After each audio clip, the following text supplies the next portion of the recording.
Hi, I'm Amanda. Before I tell you my crazy story, please like and subscribe. I was 5 when I realized my parents were famous for all the wrong reasons. They were rich lawyers who were known for defending the bad guys. People in the neighborhood hated us and would leave horrible notes, throw stink bombs, or trash in our driveway almost every day. Ew, someone put cat poop on the doorstep. Just wipe it off, Amanda, and don't disturb us. We're in the middle of something important. You're playing with toys, Mom. Ugh, I feel sick. These are not toys. That's a limited edition Batmobile. Yeah, that's another thing. Mom and Dad were obsessed with collecting action figures and were oddly secretive about it. They even had a secret room where they kept their toy collection, and no one was allowed to enter it. And I was not allowed to tell anyone about their crazy hobby, which I couldn't even if I wanted to because no one at school talked to me. Every time my parents would win a case, kids would drive me crazy with sly comments. Who knew people could stoop so low for money? My dad always said they were creepy. Oh yeah? Did he also tell you that your breath smells like poop? No? Well, then he isn't as honest as you think, because you stink! I hated it, but I wasn't gonna let them tear me down. So I put all my focus into perfecting my art. By 11th grade, I could draw portraits in under 2 minutes. When I won the junior art competition, I begged Mom to take me to a fancy dessert place. But 5 minutes into it, she started getting jittery. Oh my God, I gave birth to a sloth. Could you please hurry up? Jeez, Mom, what's the rush? I'll get brain freeze. There's an auction online for a rare Iron Man figure that I can't miss, so eat faster. I tried, but Mom kept glancing at the phone, and it made me anxious. After a while, she told me to take the bus and just left. At least I could eat in peace now. Just as I was leaving, I saw a girl my age staring at the food displayed in the shop. Hey there, do you want something? Leave me alone. I don't need your charity. The girl pushed me and I fell flat on my butt. Worst celebration ever. The next day in class, the teacher walked in with someone. It was the girl from the dessert shop. Her name was Sophie and she was wearing the same clothes as yesterday. She sat next to me but didn't say a word. She smelled like a blown out match. But later in the cafeteria, she walked up to me with a stern face. Why are you staring at me? And what's that you're making? Oh my God, is that me? Yeah. I just like the background and the light, so no one has ever sketched me before. You're really good.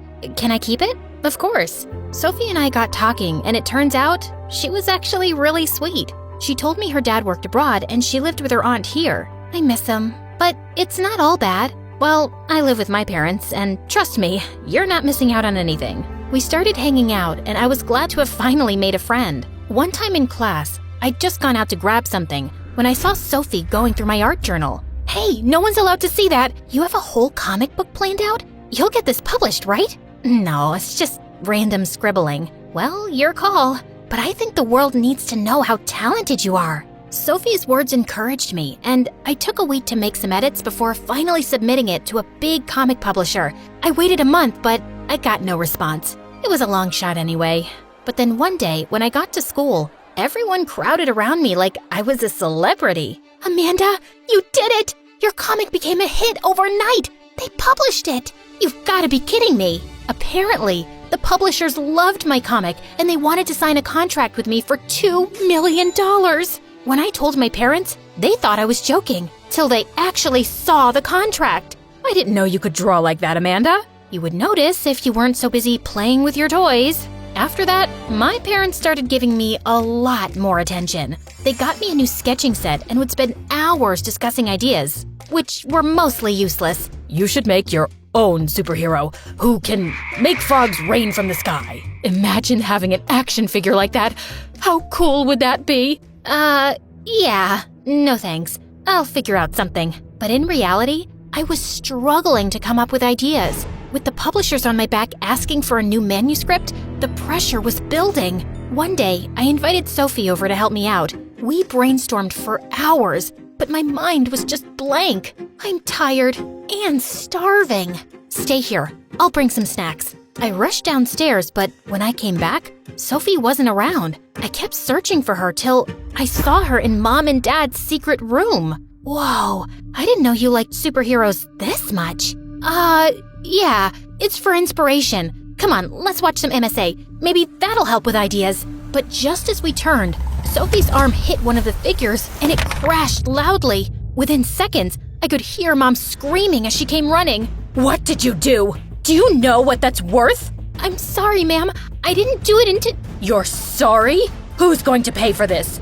Your dad? Sophie turned red before bursting into tears, and then she left. You can't scream like that at my friend, Mom!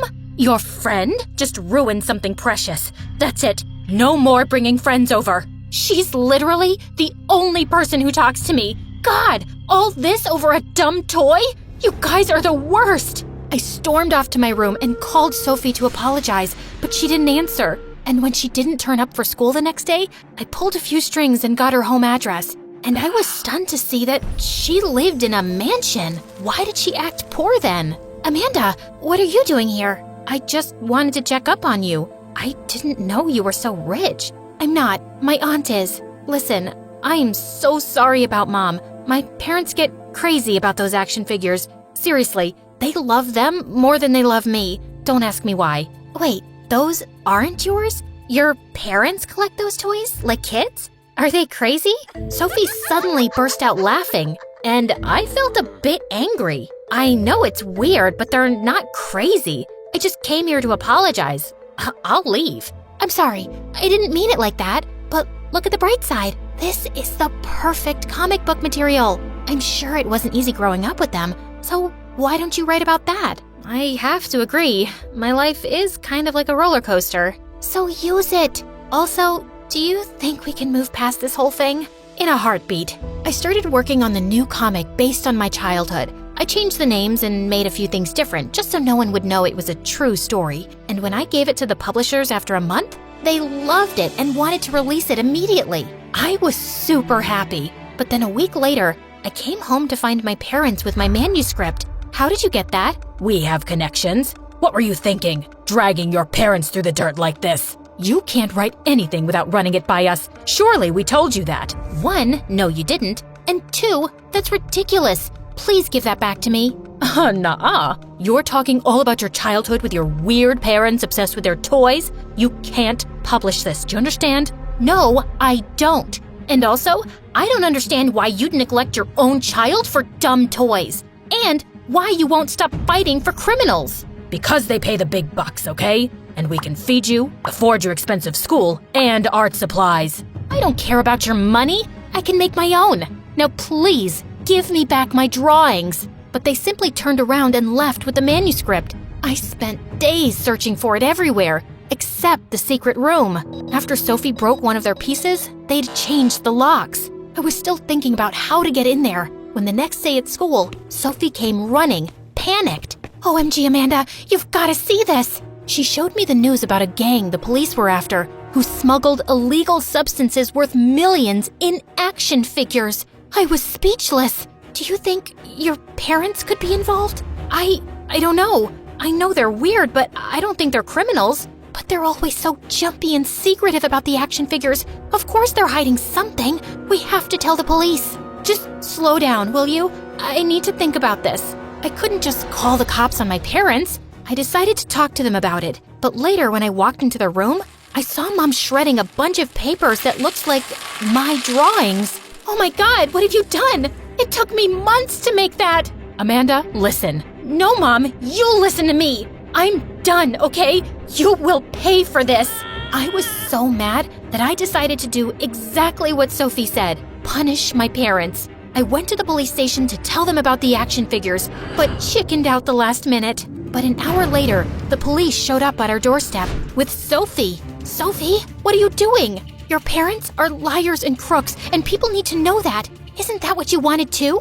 Amanda, how could you think we're criminals? Let us be the judge of that. Let's start with this one. Please, don't destroy our babies. These are not illegal. You can see the receipts. Mom and Dad kept pleading, but the officers cracked open all the action figures, and they didn't find anything. Are you happy now? All our figures are destroyed because our own daughter doesn't trust us. How can I?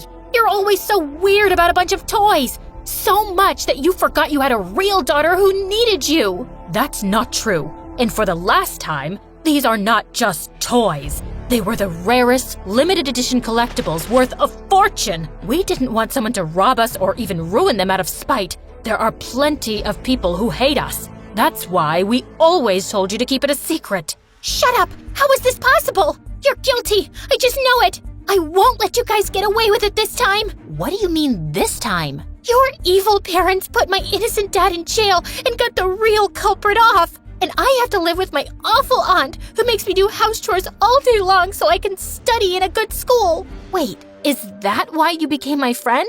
Because you wanted to get back at my parents somehow? Well, yes, but then I saw how different you were from your family and that doesn't matter. You still lied to me. And Mom, Dad, is it true? Did you really put her dad in jail? We don't know who her dad is. We fight so many cases and putting people in jail is what we do. You guys are heartless. Maybe you're not criminals, but you have committed some pretty big blunders. You've ignored me all my life and never cared about how your jobs or hobbies affected me. You've even destroyed my comic that I worked so hard on. Your comic is in my office. What you saw that day was some useless drawings I found in my drawer. I tried to tell you, but you were so melodramatic, like always. I'll give you that dumb thing back. That doesn't make anything right. And you know what? I'm done with you. All of you. Amanda, don't bother explaining. After that day, I ignored Sophie and stopped talking to my parents. Maybe they started feeling a bit bad because they tried making amends by helping get Sophie's dad out of jail. I was happy for her, but I wasn't ready to forgive my parents yet. Sophie left town soon after, and I didn't hear from her again. I got my manuscript published in a month, and it was even better received than the first one. The money I earned was enough to put me through a good art school, and I left home for good. Soon I got busy with studies and writing a new comic, and a whole year went by. One day, I was at a comic book store when someone tapped on my shoulder. Sophie, it really is you. I'm so happy to see you, Amanda. Sophie, you look so different. What are you doing here? I work here now. We moved to this town after Dad got out, and we're doing well for ourselves. Listen, Amanda, I wanted to call you a long time ago, but I didn't know if you'd talk to me. What I did was wrong. I was angry and foolish, and you didn't deserve that. Dang right I didn't. But who could blame you, honestly? My parents destroyed your family, so I get why you were so angry. Does that mean you're not mad at me? Maybe a little, but not as much. Let's talk more over coffee? Sounds good to me.